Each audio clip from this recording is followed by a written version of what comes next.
occurred as follows. On March 16th, I sent an invitation letter to both mayoral candidates.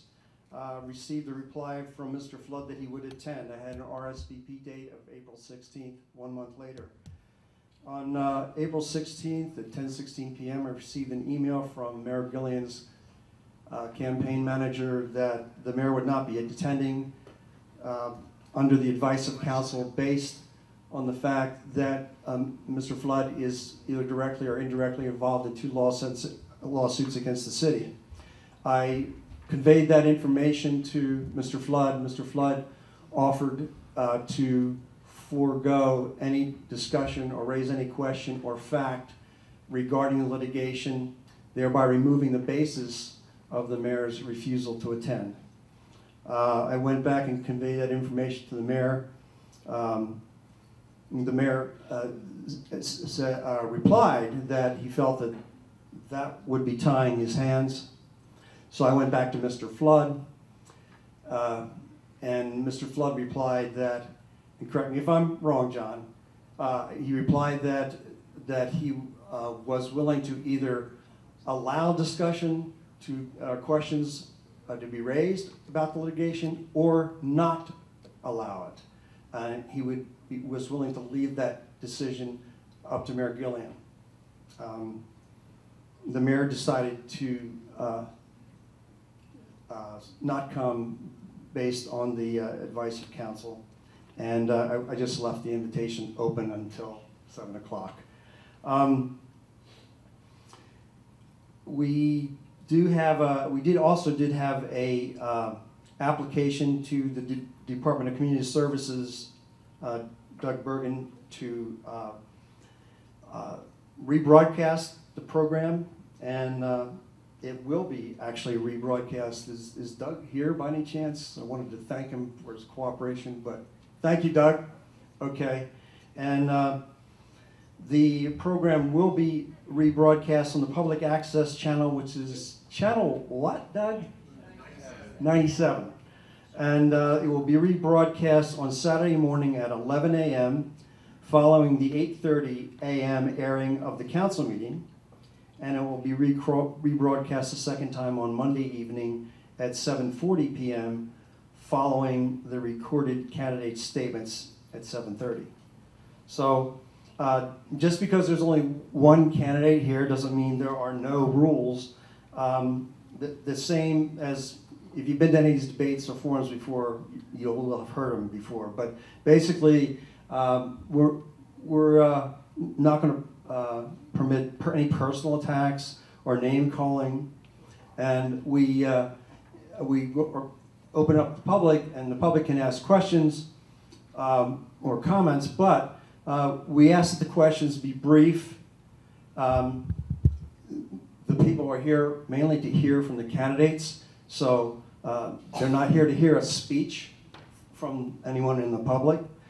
But if you need a sentence or 2 or 3 to provide context to your question, that's fine.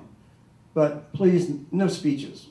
I want to hear if you care, you keep it brief and give other people an opportunity. We're going to start with an opening statement from the candidates. That's pretty traditional. I'm sure Mr. Flood will give you a reasonable time, and then we'll start with the questions. So, with that, I'm going to turn it over to you, John.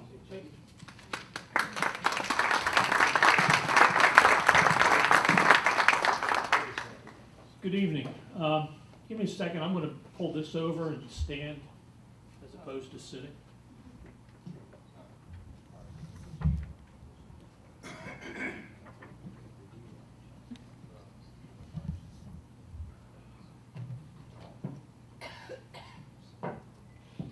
Good evening. I'd first like to thank Fairness in Taxes for sponsoring this forum.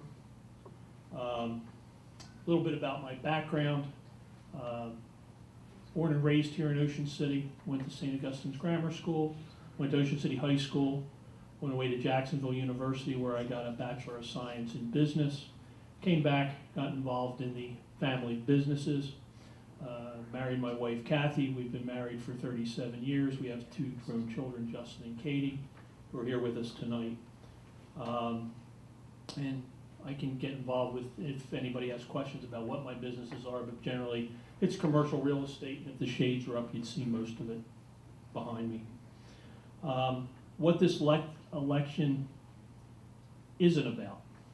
It's not about us versus them, one group versus another.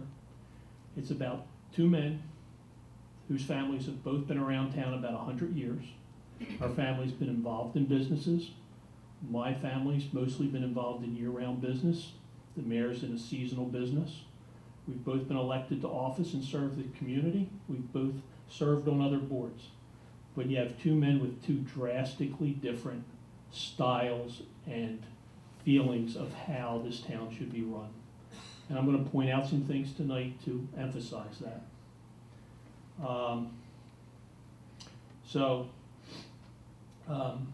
Over the years, I've been encouraged to run for mayor. Sal Perillo, before he ran, we sat down. And even before Jay announced in 2010, he called me up and asked me if I was going to run. But none of those times seemed right. But from the things that I have seen go on, I felt compelled to run, to try and bring change to this city, and change for things that most of you don't see or don't even know about. Everybody in town, including myself, is pretty happy with the city. Our trash is collected. You dial 911, they show up fast. They're professional. They do a great job. For the most part, Public Works does a great job. The cultural and sports activities that we all have here, being able to get up in the morning or after work and go for a walk or a ride or bike on the boardwalk, it's a great place to live. But as we go through the evening, I think you'll see some things that as residents and taxpayers should concern you.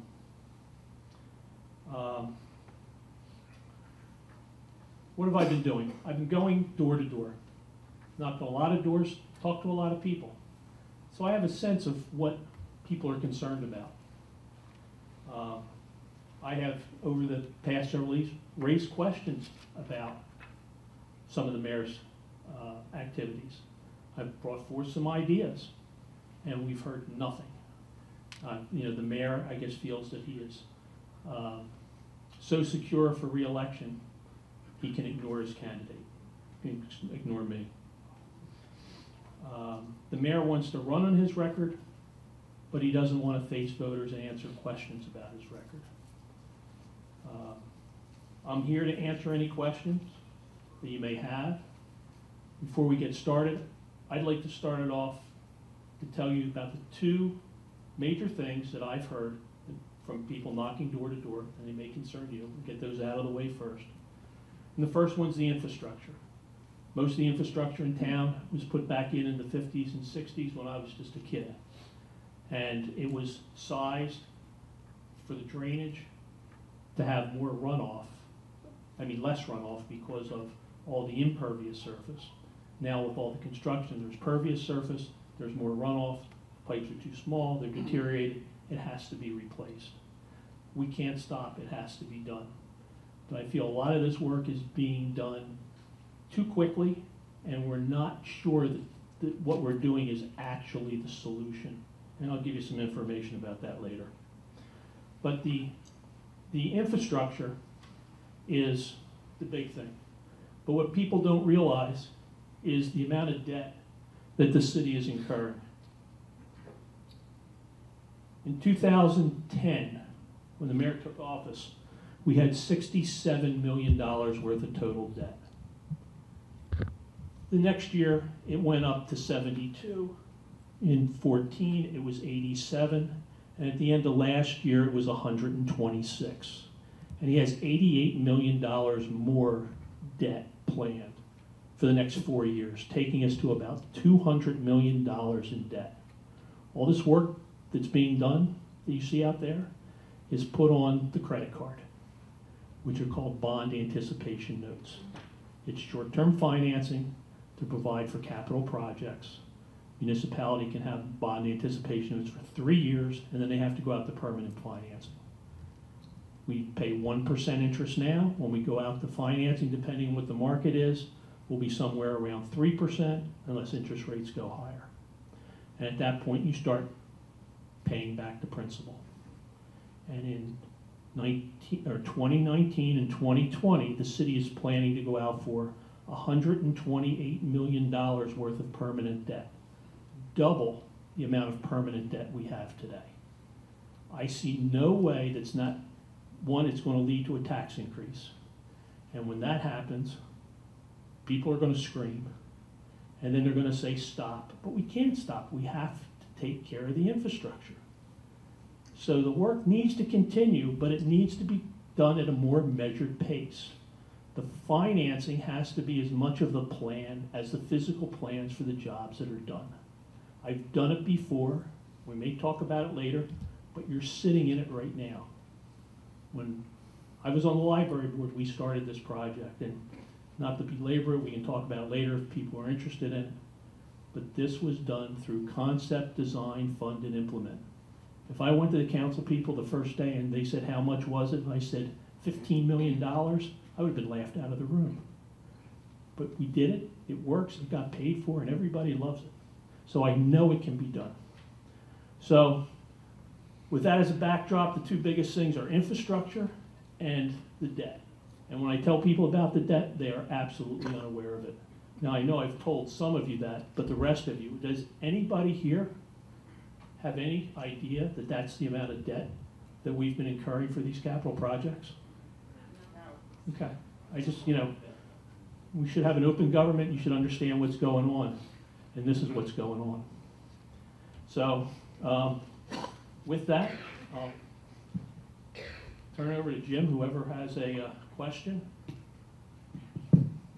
Okay, Ed O'Donnell in the back. Yes, John.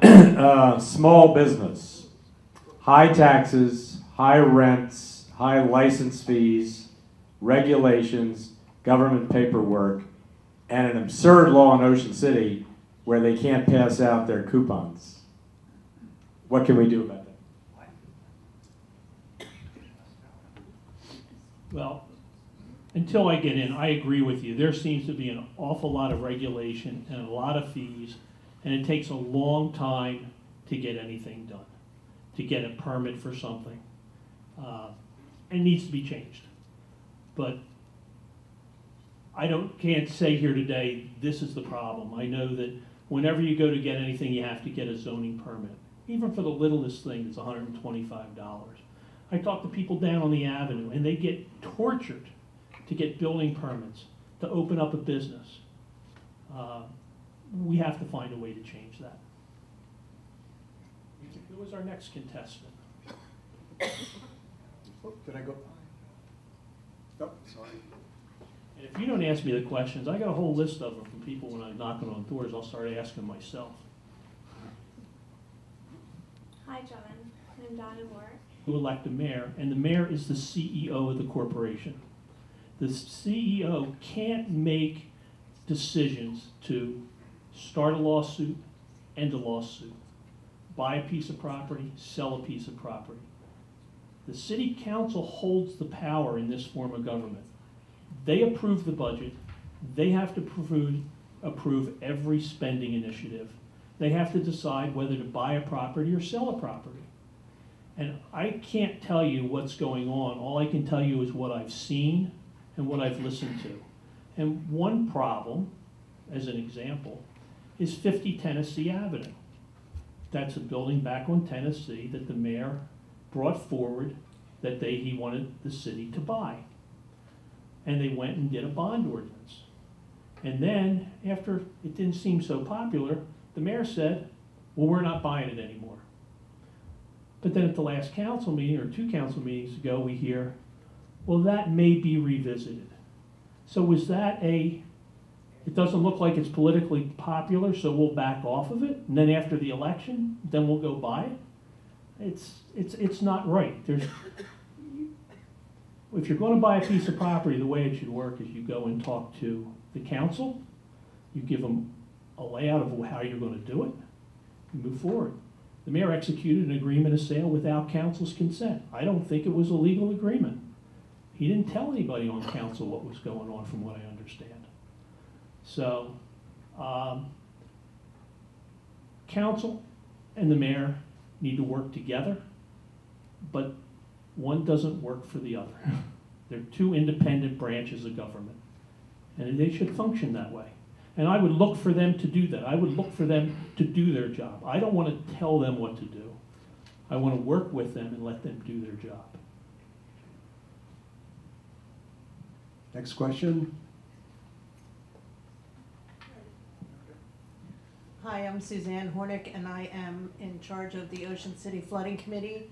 My question is, the current administration is doing a lot of things to address flooding island-wide, although, you know, there's still a long, long way to go. I'm wondering, when you're elected, what you're going to do to also address the flooding and continue to remediate as needed. Well, unfortunately, if I become mayor, the pace has to slow. Anything that's out there that's being worked on now, that contracts have been let, will be done. There's a contract that says the contractor's going to do it, finish it, pave it, it's going to be finished. But where I see we're making a mistake is we're doing these big projects, installing pump stations, and we have no idea how effective they are, how to maintain them, or how to use them.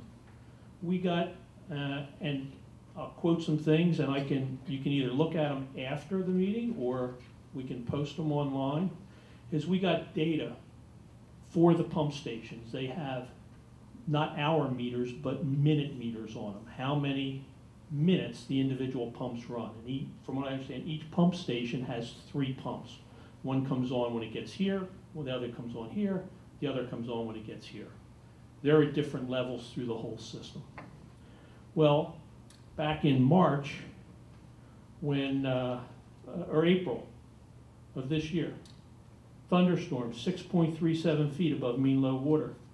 New moon combined with heavy rains, and one pump that month, one pump station, didn't run at all. So we spent a lot of money to put in a pump station that either didn't come on because it is set too high, or it wasn't functioning. I don't know what the answer is, but if it were me, we would have put the first set in. We would make sure that we knew what the effects was, how to work it, and then move on to the next projects.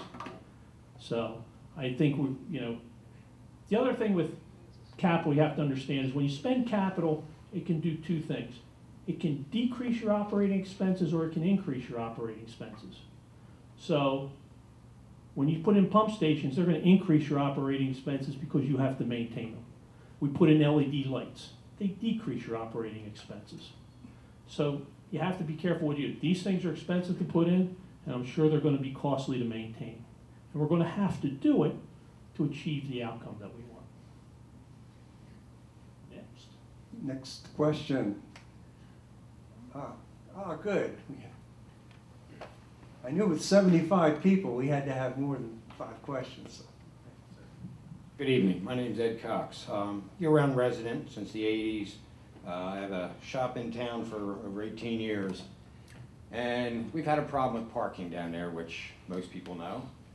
And I'd like to know why they can't do anything with the park right there at 9th and Asbury. Why can't they build a parking garage or something? That was supposed to be a temporary park. And then they named it after Mark.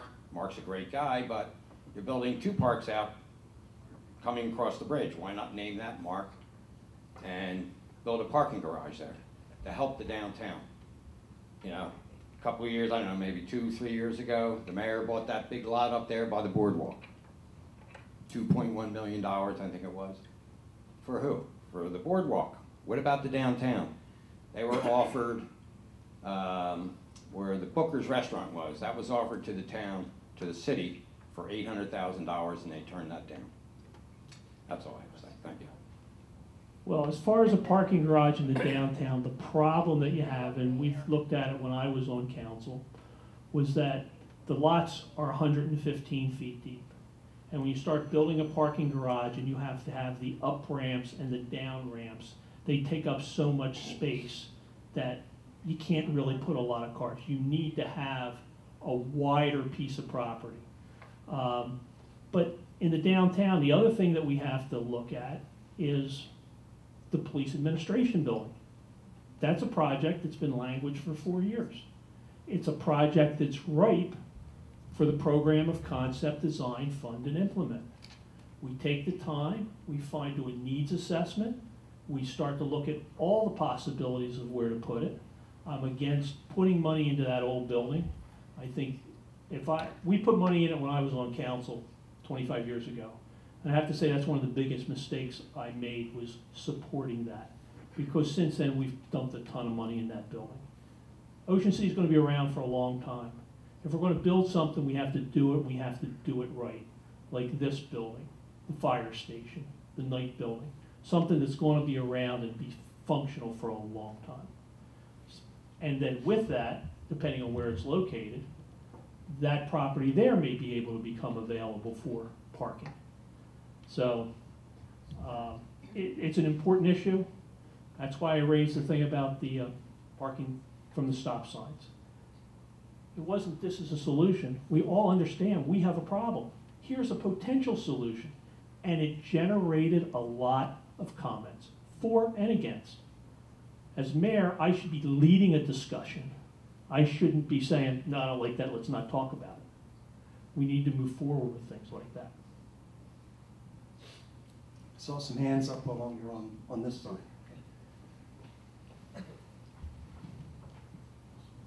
John, I think one thing that I'd like to know about, and I'm sure everybody in this room, is the idea of a lawsuit that you have against the city, and could you explain that or enlighten us on that, please? Sure. There's two legal actions that the administration is pinning on me, let's say. One is a declaratory judgment between the City of Ocean City and Fair Share Housing with regards to the city's affordable housing, their affordable housing number that they need. And the reason they're doing that is because my son, who presented the idea of building a water park at H Street, would build residential units up there and build affordable units, not low income, but affordable units back at 16th Street. That project's going nowhere because the city won't talk about it. But they invited him in. They liked the idea in the beginning so much, they said, sure, you can be an intervener, you can come in. There's a consent order that says he's allowed to go in with the consent of the city. But now they don't like it, and even though I have nothing to do with it, they want to blame it or make me look bad because of it. The other one is with regards to coastal cottages. Not the coastal cottages that would be built behind us. That project is not going to happen. But where the CVS is. CVS has been my tenant for about 35 years. I'd love for them to stay. But I like to plan for the future. I just don't like to wait for it, because if the property goes vacant, it takes years to get a plan, get it approved and built, and the whole time it sits vacant and it costs money. And I like to spend money. I like to invest money. I hate to waste money. And to me, that's a waste if I know it's coming, not to plan for it. So we had a plan to put coastal cottages there. Exactly what the city wanted, just like what had been down at 12th Street. And then they changed the rules, held us to a different standard, held us up, and then turned around and said, oh, we're taking it away. I did it as a matter of fairness to protect property that my family owns. That's the reason for that lawsuit. And I hope CVS stays, but they make their decision based on their timetable. They got 9,000 stores all over the country, and they have their program and how they're going to decide whether to stay or not. So I hope they renegotiate and they can stay for another 35 years as far as I'm concerned. I saw some other hands go up. Oh, John, I have some concerns about term limits. And I know that's kind of a dirty word, but I'm beginning to feel that it's the same old people at putting their own friends on all these different boards. And most importantly, the boards like zoning and planning. And it seems to me that if there's two pieces of grass growing, one developer in particular, who is a big supporter to the mayor, gets an opportunity to build. And yet other people who have the right to build on their own lot don't have the same access. And I'm really kind of annoyed with it. And you mentioned 9th Street, and that same developer was able to put up all these 3-story condos. Where the heck they're gonna park, God only knows. And I really want your opinion on term limits for all elected officials in this city. Having served on a board here, which was very difficult to have political appointees who knew absolutely nothing about what they were voting for, but they were friends of the in people. So I'm really interested in term limits. I don't have a problem with term limits. I'm 65 years young. If I'm fortunate enough to win and decide to go 2 terms, I don't think I'd want to go 3. But part of the problem is apathy. The mayor and myself, the other 3 council people are running at large.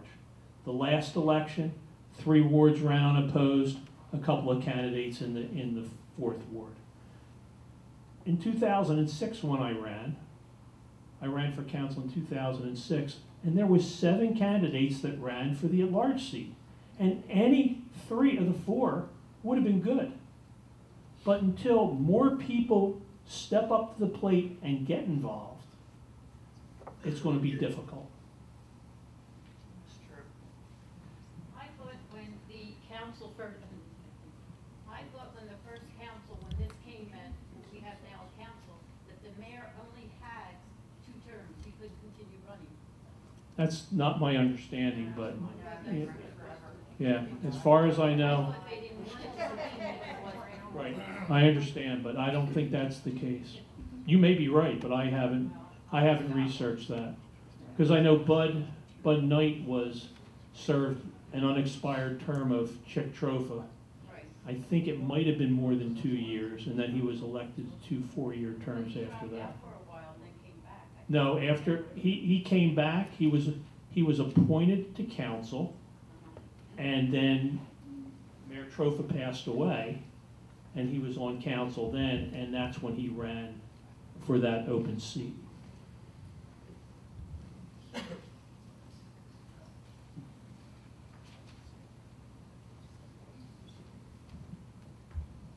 Good evening, John. Thank you for coming. Off on an entirely different subject, another area of the community. I'm very concerned about the historic district. I don't even know if everybody knows that we have one. It gets very little notice, it gets very little attention, and not much love. I would like you to share with us tonight what your feelings are about, is the district important? Should we maintain it at the size it is at? Should it be reduced, which is being a thought out there? We don't know that that's going to happen, but it certainly has been part of a discussion. So I would really appreciate you sharing with us tonight how you feel about the district, the historic district, and do you think they are important in a community? Yes, I do. I was part of the council when we put in the historic district. I served on a committee with that gentleman right there, Mr. Journay and Doris Palzer. And we did our due diligence. As the legislative branch, that was our job to decide how big the district should be or if there shouldn't be. And when it was originally put in place, it was going from like North Street to 18th Street, from the beach to the bay, based on what their survey was. And when we went around to different communities, like Haddonfield, Bridgeton, I think, or Millville. We talked to those people that had historic districts. The key piece of advice they said to us was, start small and build on your successes. If you start too big, you're gonna fail.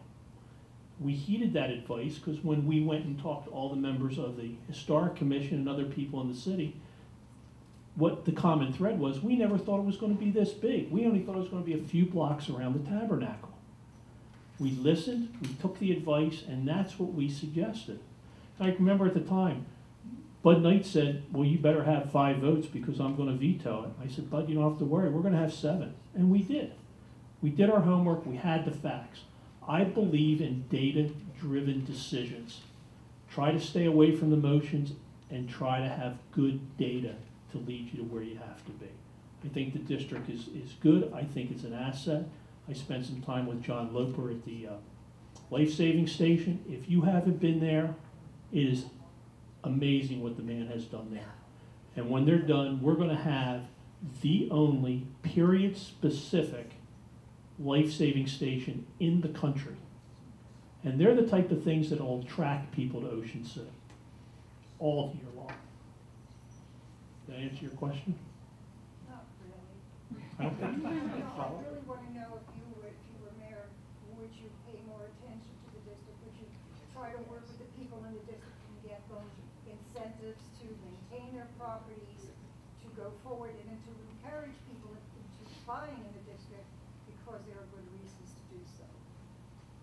I would certainly look at it, but again, the ultimate decision to do those things rests with City Council. They're the one, I can work with them, I can get the information, but if you're going to put incentives in place and things like that, that's going to have to be legislation that's passed by council. So they have to be involved in it just as much as the mayor. I'm not running for these questions and saying it's always council, but the council plays a large part in what happens. John, what is the story with the bathrooms at 6th Street? I mean, my understanding is that the bathrooms were put directly next to the mayor's Wonderland, and it cost $1 million. That sounds like a lot of money to me. I'm just wondering how that happened. Well, this is one of those items that I looked at and I started to peel back the layers of the onion and started to find rotten spots and compelled me to run. The $1 million figure is light. It's going to be probably in excess of $1.3 million or more when it's done. It was, and the questions I raised about it, it wasn't the bathrooms. We need bathrooms. I don't know anybody that doesn't think we need bathrooms. But that in a microcosm is the problem with what we see in Ocean City right now. There's no open process. There's no transparency. There's no accountability. And they're not being honest with us with the decisions they make. The first part of it was they gave a contract to the gentleman that did the boardwalk between 8th and 10th as a change order. And that change order was to do the ramp and build the deck for the new bathrooms. Now, first of all, that change order, as I read the statute, isn't legal. Change orders are supposed to be for de minimis changes, things that didn't appear in a project or an add-on to a project where you're working, not something that's 2 blocks away. And change orders are supposed to be brought to City Council and approved before the work's begun. So that was a $426,000, in a sense, no bid contract. And that's why they say if a change order is large enough to be its own contract, it should go out to bid and be its own contract. But it didn't fit their timetable. That was the first part. Then, from the resolution that council passed giving out that contract, the original bathrooms were to be in the same area where the old ones were, between the ramps, and somehow it got moved right up against the mayor's property. And that's where the building was designed. It went from a few hundred square feet to 2,000 square feet. There's 21 stalls, I think, in the women's side, and 17 stalls and urinals in the men's side.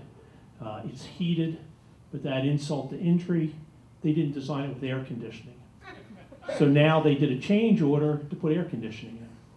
So, you know, it just keeps growing. It's a shame that and it was originally planned in their capital plan, and there was a line item for 6th Street bathrooms. But when the final one came through, it didn't read 6th Street bathrooms, it read street end improvements. And so there was a lot of funny business, and let's put it that way, that's been going on with that. And it's just not right. The mayor's right, we need bathrooms. We needed bigger bathrooms there. And he cites the reason, Cary Stadium, Civic Center, parking lot, all those things. But he never mentions his block of amusements that provide little or no public bathrooms. He doesn't tell you about his pizza restaurant that has seats that he built in 2016 that has no public restrooms in a sit-down restaurant. And I don't know how that happened. You know, most restaurants you go into where you sit down, you have to have public restrooms. If he did put in public restrooms, that would be less demand on what the city would have to provide.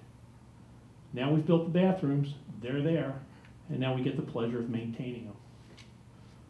Is that facility open year-round, They say it's available to be open year-round. even if it's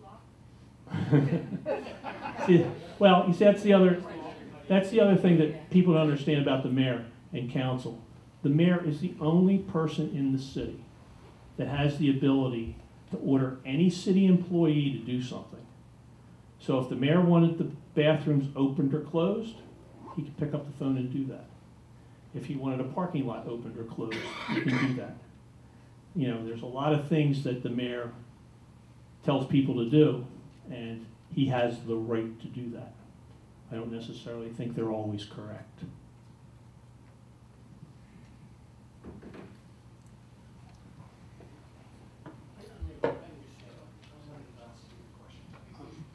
I'd like to hear your take on, I'm sorry, Wayne Momire, Ocean City year-round resident.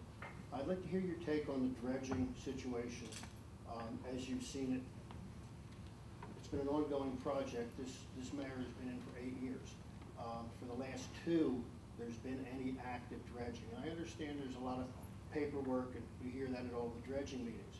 But 2 years ago, which was halfway through his 2nd term, he came in and addressed the audience and said, I had no idea how bad the problem was. And yet he was a mayor for 6 years, and he was a resident of the island for 6 years.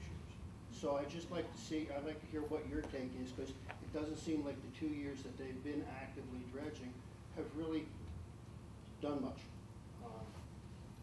And I'll take my answer. Dredging has been a problem ever since the city got rid of its own dredge. The dredge that the city had used to pump stuff from the ocean to the bay across 5th Street and across 16th Street out to the ocean. And we never had a dredging problem then because they were always dredging the lagoons and the back bay. They were dredging it for beach replenishment. They really weren't dredging it for navigation purposes, but that was the side benefit. Unfortunately, the state, federal government changed their rules, and you're not allowed to put it on the beach anymore. So the silt started to build up. It was a problem when I was there for 8 years. We tried to find solutions, but we need to continue with it. We spent a boatload of money to empty the facility down at 34th Street. That's just north of there. What we're going to end up having to do is we'll be able to get one good pumping of all the mouths of lagoons. And then after that, I think what we need to do is a maintenance program where you have the guy go in and every year take out a little bit. Because what happens is the problem is at the mouth. It starts to fill up at the mouth. And as it starts to silt up, it starts to fall behind, and it starts to go up, and then it goes back down the lagoon. If you can keep the mouth of the lagoon from building up, it won't build up back down the lagoon.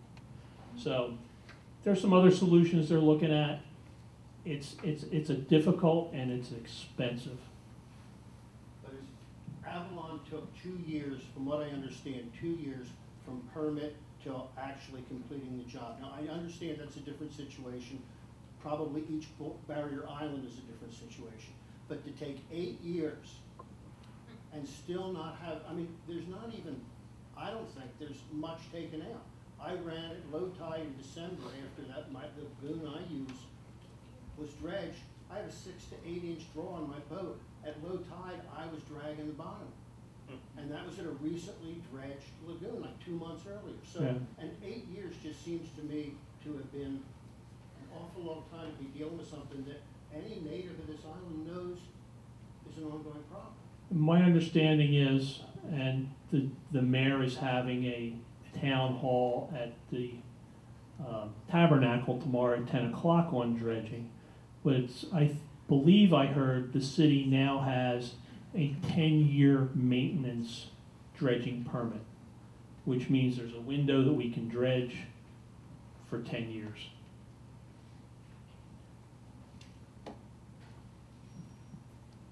What about the streets? What about them? How many years? I mean, are we gonna get them to ride along, don't feel like you're on a roller coaster? I feel Well- like they're going to get hard here. Yeah. Well, first we have to finish the drainage projects that are underway and get those areas But they- paved. But they finished one side of the street, and even though it's finished, you're going up and down, Yeah.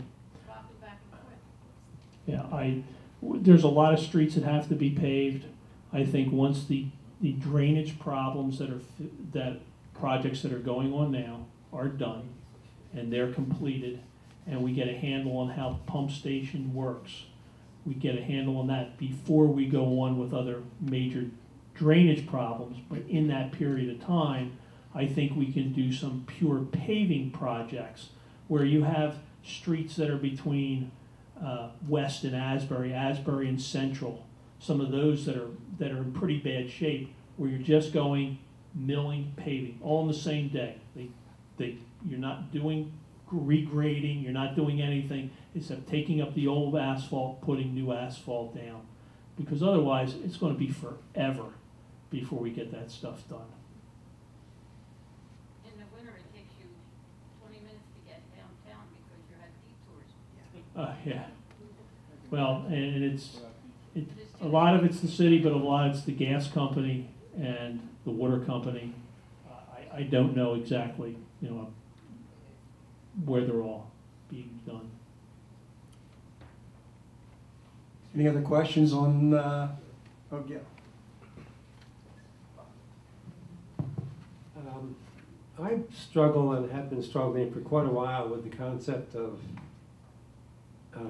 coastal cottages. I mean, it's a very cute name. It sounds like you're going to build these nice little homes and little cottages by the sea and all that sort of thing. And it's supposed to allow for affordable housing. And the way it's done is by pushing more and more homes into smaller properties than the city zoning currently allows. Now, the idea, I understand, is to encourage young families to move in and make homes affordable for them. But from what I'm hearing, you're talking about $500,000 or so to buy one of these little cottages. And what I'd like to know is, what is the demographics now that this has been going on for a few years? Do we have a lot of young families who have moved in, and are they really affordable, and has this thing really worked? Or is this just another way to cram more houses into a smaller area? Coastal cottages are, in essence, 2 single-family homes on a 40 by 115-foot lot. The density is the same as if it was R240 and you had a conventional duplex, one floor over the other. You're not having any more units than that. The affordable issue, that was a statement made by city council that we need more affordable housing. But they never defined affordable. The average price of a single-family home in Ocean City is $568,000. Those places started around $550,000. So in Ocean City terms, for affordable for a brand new home, they could be considered affordable. They're not affordable housing from the definition of how much an affordable home would be. It would be several $100,000 less than that. The only way you get affordable housing is somebody has to subsidize it. You either give somebody a bump so they can build more market rate units and they take that money to build the affordable housing, or they have to use tax credits or get something else to build to get the price down. That's how you get true affordable. As far as getting young families here, I want everybody to come and live here. Anybody, young, seniors. I'll tell you one thing that I believe in, and it's something that I'm looking at for our properties now that are vacant over here. I think we need senior housing. I think we have about 50% of our population is 55 years and older. There's a lot of seniors, one person living in a big house. They don't want to leave town, but there's no good small apartments for them to live in. I think good 2-bedroom, elevator, handicap accessible. There are apartments in 500 Bay, places like that, but those were built back in the 70s and 80s, and they're really not totally handicap accessible as far as grab bars, light switches, and all those things. And I'm 65 years young, but I'm telling you, I understand the value of being prepared for those things. I guess the question still remains is, since these things were touted as being affordable housing and the cute name of coastal cottages and all that, did it in fact attract young families? And what is the average homeowner in there? Is it a young family with small kids, or is it not? There are young families. I understand there was 18 units. They were built and sold in 18 months. None of them are rental units. They're all owned. So there are, I think, at one time I heard over half of them were year-round residents. And the other ones, they were second homes where they have a place in Florida or, wherever, and this is a second home for them. But they're not rental units. They're second homes. You're still not answering my question. My question is, has it attracted young families, and what is the average demographic? I don't know that anybody. Okay, we're pushing these. I understand that, but I don't know that anybody has done that We want more research. coastal cottages, and I keep hearing that. That's the only coastal cottage project there is. They have taken it away. So I don't know if you're ever going to see any more of them. Okay? But I don't know. I haven't done the demographics on who lives there and how they're actually used. Hi, my name's Honey Winters. I live right there at 11 12th Street where coastal cottages are, and I do know some of the people that live there. They built those cottages when they knew that whole area just floods. I mean, underwater. And some of the people that live there, they can't leave. Their car is parked there, they can't get out. They can't back out, they can't go to West, they can't go anywhere. Now you're gonna put some more houses up in the same area, 16th Street here, that floods. They're not going to be built. They're not going to be They built are at not. CVS. The CVS, we actually had a settlement with the city back in September, and the city backed out of it. We were supposed to go to trial 3 weeks ago, but the city asked the judge to postpone the trial till after the election so that the election didn't have an outcome on the trial. I told you, I want CVS to stay there. The other thing that I'm looking at is senior apartments. Yeah, but still, So- we're talking about, they knew before they built these homes, Mm-hmm. how bad the flooding was. Right. The flooding was not corrected. Public Works building is right there, and right in front of them, it's flooded horrible. You can swim. They put those places up. Are we keep building new places with this flooding area that's making it worse? If it's allowed by the zoning ordinance, you can't stop it, is what I'm saying. You're not gonna see, pardon me? What could you do to stop it, that it just keep building and building and building and not create? Yeah, Part- right, the problem first, you know, a lot of these people didn't know that it was a flooding area. Right. They weren't told by the realtors. Mhm. I live on West, someone just came down my street looking at a new property, a condo, and they said, oh, how is it here? I said, it floods. Right. Oh, no, they told us it doesn't flood. Well, I'll tell you another thing, and Susan and I have talked about this, and we don't totally agree on this, but when you leave and you look over here at the old dealership building, and you see the garage doors that are out there, you'll see that the asphalt is settled down about that far. When we built that in '73, you could drive right into the garage. The other problem besides the tide is the ground back here is settling. You can see it when you go down streets and you get a manhole cover that's sticking up. It's because the street's settling. If those streets were higher, if that parking lot didn't settle, how many times wouldn't there have been water on that lot? So it's another problem of how to raise the grade. They raised the grade of 16th Street. It's made it a lot better. They raised the grade at 11th Street, and I had to ask, because when I moved in there, we weren't flooding that badly. I mean, we did flood on West, Mhm. but it wasn't up on the sidewalks.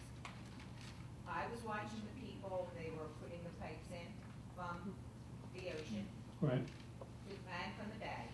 And I asked the engineer, I said, is it my imagination, or are you making all the water that's there come back to West Avenue? Well, He said yes. well, So you- now our flooding has gotten unbelievably worse. Well, I'll tell you a couple things. It's the way that Ocean City was designed. Everything drains from Wesley Avenue to Haven Avenue, and from Bay Avenue to Haven Avenue. This is the low point. So this is where all the water comes. One way to stop it, or at least to begin to mitigate it, is try to find ways to stop water from coming up that way. We didn't have it as bad when we didn't have as much building. That ship has sailed. So we need to find a way to recharge it upstream so it doesn't come downstream. You'll notice when we have a snowstorm in the wintertime at high tide, the flooding may not be as bad because all the water is solid and it's not running down here until it melts days later. So there's a lot of moving parts with trust me, my last name's Flood. I understand the problem.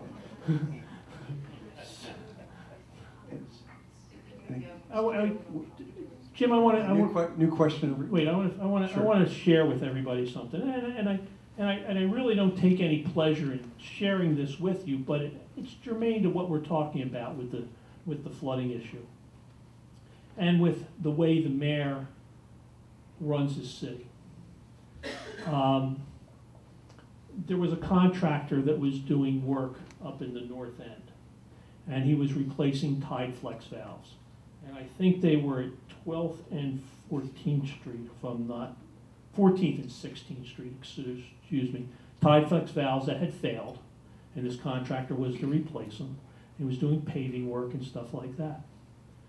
Well, the mayor decided that it was more important than replace those tide flex valves to get the street end at 6th Street by his amusement park and part of the parking lot paved before Easter. Now, I'm not making this up. I have the emails. I have the change orders. You know, this is what I read. They may have been replaced by now. They may have done something else. But at some point in time, the mayor made a conscious decision to forego a flooding issue for paving up by his place. And the contractor basically had to drop what he was doing to go get it done. And in this world, whether it's in government or our personal lives, when you're doing something, you got 3 ways to get something done: fast, right, and cheap. And you get to pick 2 of them. And if you're doing it fast, it's not going to be cheap. So it was a no-bid contract for $113,000. It's not right that alone, the mayor shouldn't be rewarded with another 4 years.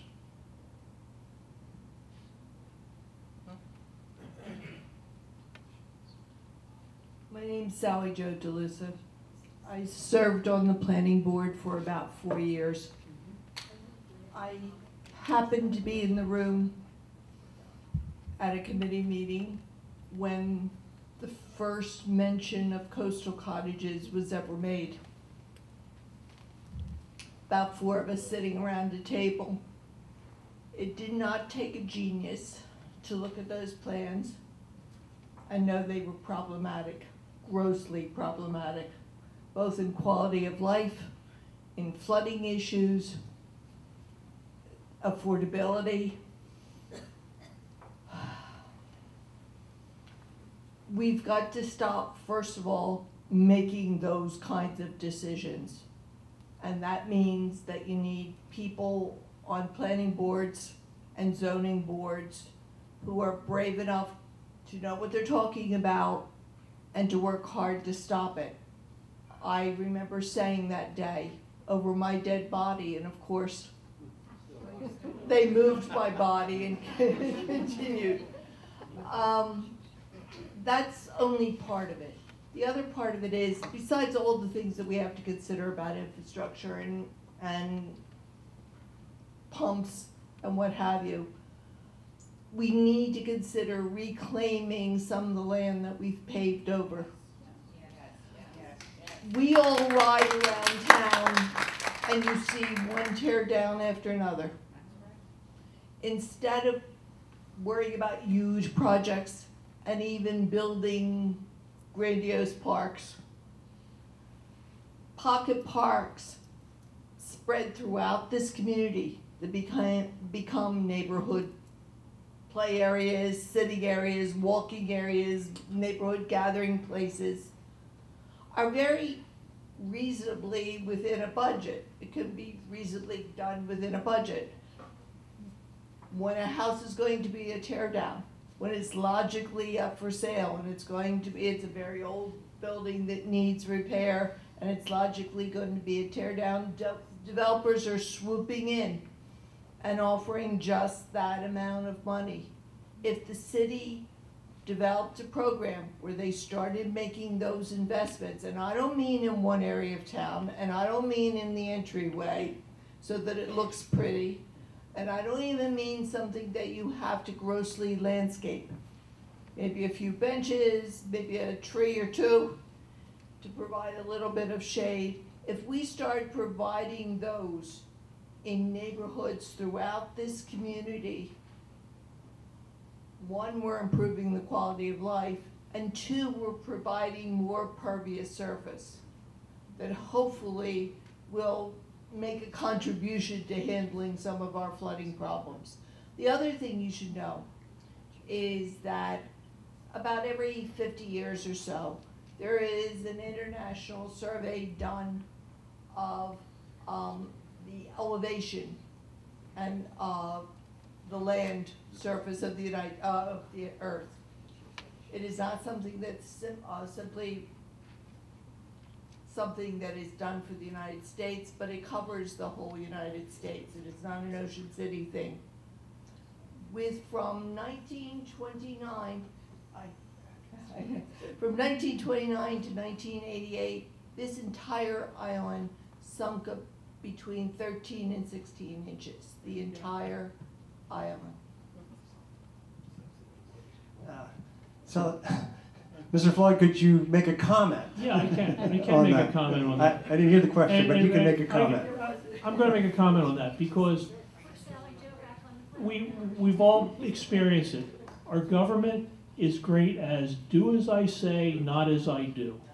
If I had a parking lot and I wanted to improve it, the cars couldn't park 4 feet from the property line. I'd have to put in trees.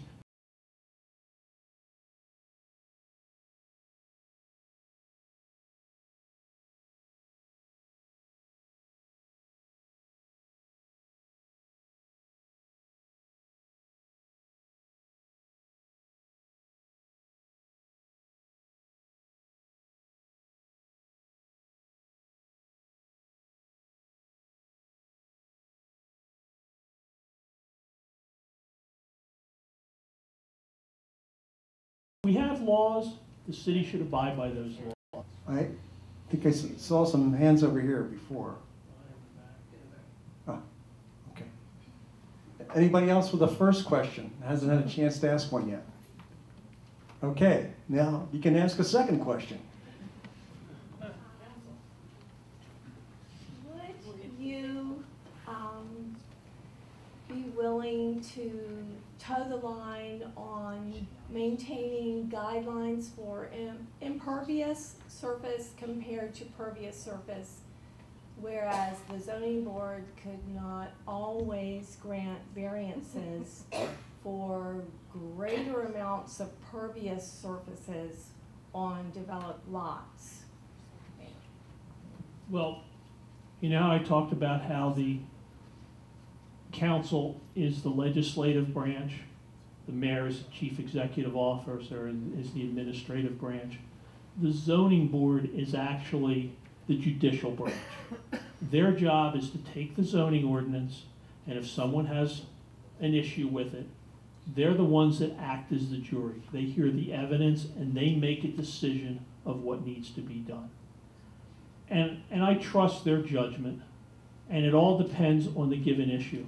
Frankly, in my experience, impervious surface back here doesn't do as much good as impervious surface does upstream.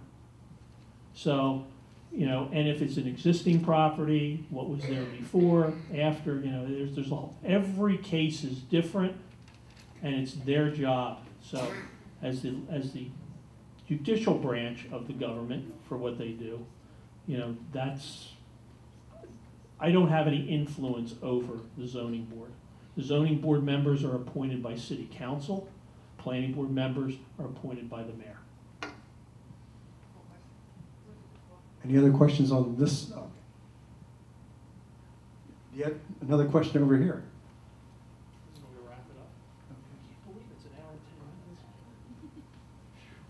So, has everybody had a chance to or ask a question that wanted to ask a question? One more. Quick question about your debt chart. Yes. What's the relationship of revenue during that same period? I think what's most important is not the amount of debt, but the ratio of debt to income or revenue. Revenue has absolutely nothing to do with the debt. Well, how does it pay for the debt? Taxes. That's what it is. You take your budget and what it's going to cost to repay the debt in any given year, less whatever revenues you get from beach fees, parking, all those things. Whatever's left over, divided by the rateable base, ends up being what you have to raise in taxes. So it's just because you're spending the money, and you're spending on stuff that's not really making you money. It's not like a business where I'm buying something that's going to generate more money for me. With all the building, there's got to be a lot more taxes. No. You get higher ratables, but then it's spread over. The division takes the same every year. One other question? Mr. Flood, how would you feel about reintroducing the trolley to Asbury Avenue for the shoppers or whoever wanted to use it? I miss the trolley, although I never used it because I never knew when it ran. Did you have to pay? Where could you get on? Where could you get off? When could I get it? What were the hours? I asked about it at a meeting that the mayor had here, I guess a couple of years ago, and he did not have the courage or decency to tell me that he had just disconnected the use of the trolley. Now, I'm not asking to have a building built that's going to cost $1 million and put us in more debt. The price of the trolley, I was astonished at how cheap it was.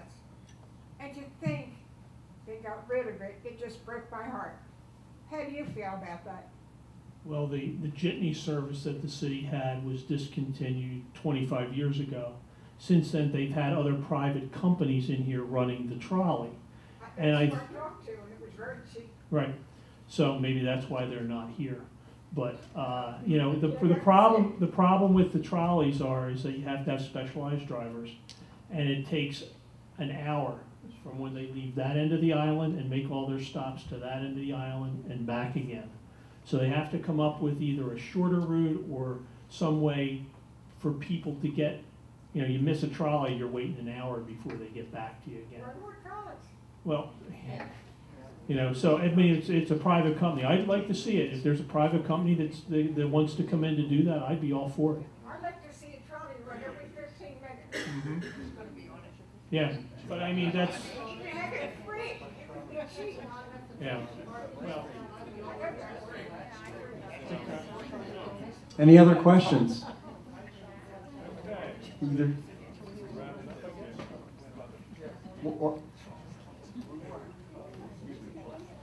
John, I know you well.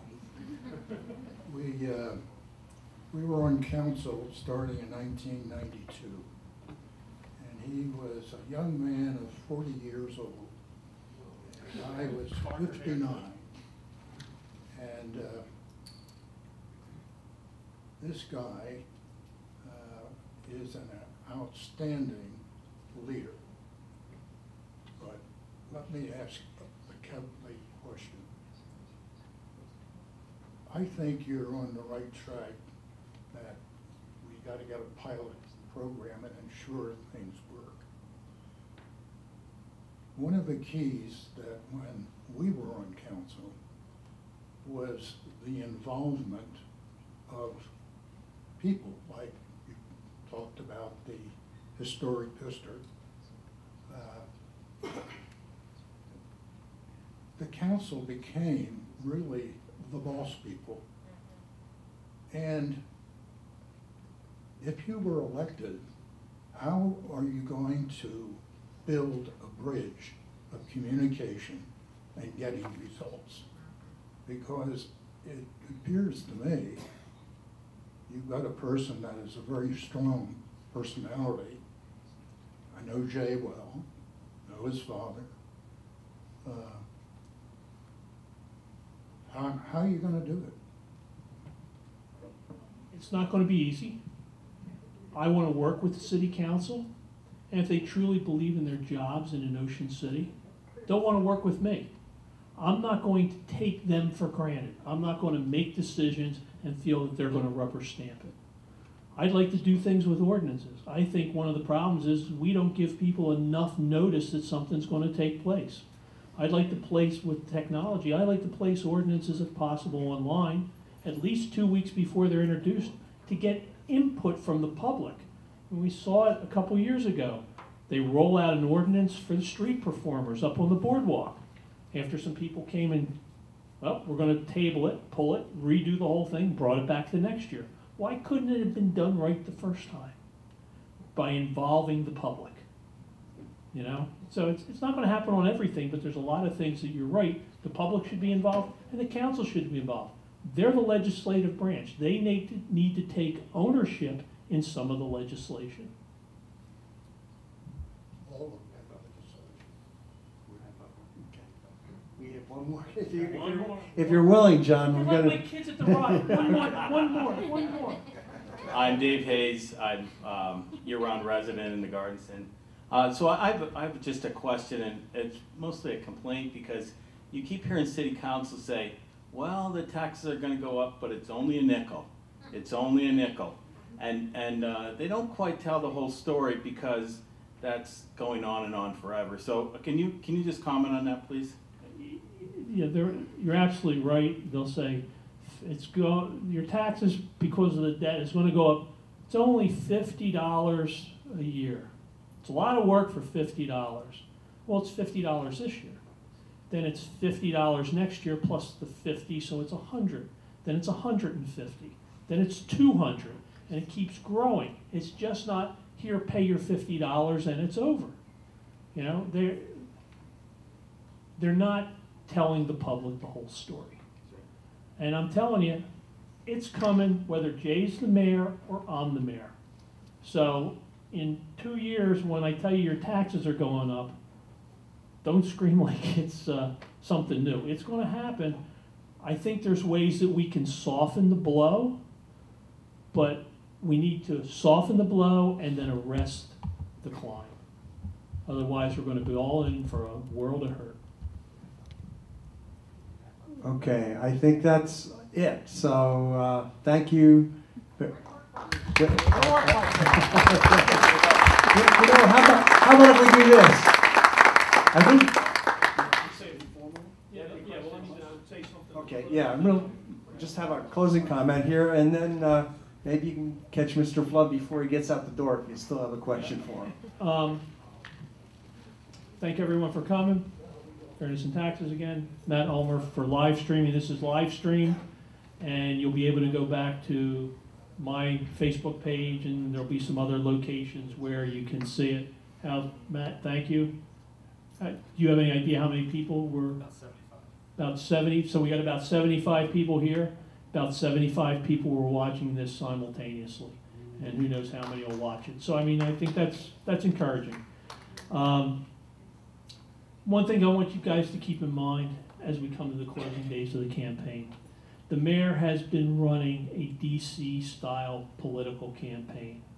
He's been ignoring me. I bring up accusations about the city not being open and transparent and accountable. Crickets. Doesn't answer anything. All right? And I can't compete with the mayor with the financial backing, full-page cover ads. I'll tell you, that is the largest mailer. I don't know how many got it, but that was the largest mailer I have ever seen, political mailer. And the signs, with the backing he has of some of the realtors and builders, they have access to all kinds of locations. But going door to door, I'll tell you this. Well, half the signs, maybe not half, 40% of the signs are on locations where there aren't registered voters. So remember, signs don't vote, people vote. And there's signs on people, I go up and knock on doors if there's a Gillian sign and introduce myself, because they still have a chance to change their mind. The other thing that's happening now, and I've been involved in these ones before, is where it's the whisper campaign. You may have, a friend of mine called me up, I had to go to his house and listen to the recording. It was a gentleman that said, I'm one of your neighbors in the 4th Ward, and I'm from the Gillian campaign, and we need to get Mayor Gillian reelected because our roads are in bad shape and we need to get them paved. It's a DC-style push-pull. If the mayor's for paving, that's got to mean that I'm not for paving. So it all of a sudden paints me in a bad light. And remember, I've got a house in Florida and I spend 6 months a year there. I've never spent 6 months a year in Florida. I'm fortunate enough that my wife and I have a place there, but we haven't spent 6 months a year there. And then the final thing is, and all he wants to do is build coastal cottages. No, I don't. If I wanted to build residential, I could have cashed out years ago. I didn't have to build commercial properties that have tenants that service the community. But that's what our family did for years. And that's a development model that I believe in, and I've been successful with it. So I'm not going to apologize for any of that stuff. That's what I do. I think what I have there services the community. The only other last thing I want to, you got to just watch out for the whisper campaign. If any of you get one of those recordings or hear something that seems the least bit funny, there's a phone number. I'll give you my card. Send me an email. I'll answer the question. I'll post it online. I'll put it on Facebook so everybody can see what they're saying and what the real answer is. I'm not hiding from anything. I stood here for an hour and 20 minutes. I think I've answered everybody's question. I've done it to the best of my ability. And I ran in 2006 when we had 7 candidates. Any 3 would have been good for at large. I got 4th, lost by a handful of votes, because they went around and said, don't worry about Flood. He's the best candidate. He's going to win. Just vote for this one and this one. No, you don't have to. He's going to win. I lost. So the race isn't over until the last vote is cast. Don't believe I'm going to win or Jay is unbeatable. Call your friends, call your neighbors if you believe that I should have an opportunity to be the next mayor, and go to the polls and vote. And finally, the one thing the mayor has not learned about flooding in his time in office is that floods are a force of nature. They're inevitable, they're unpredictable, they're unstoppable, and this flood's coming on May 8th, whether he's prepared or not. Thank you very much.